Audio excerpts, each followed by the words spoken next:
ఏ రవీంద్రుని భావమో గీతాంజలి కళ వివరించే ఎండ తాకని పండు వెన్నెల గగనముదికెన కన్నుల ఎంకి పాటల రాగమే గోదారి అలలపై నిదురించే మూగబోయిన రాగమాలిక ముసిరె నిపుడు నా గొంతున సంగీతమా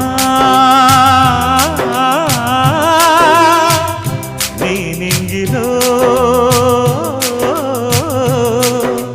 విరిసిన స్వరములే ఏడుగా వినబడు కరివిల్లెక్కడా తెలుపుమా తెలుపుమా తెలుపుమా అందమా నీ పేరేమిటి అందమా తెలుపుమా నీ ఊరేమిటి పరువ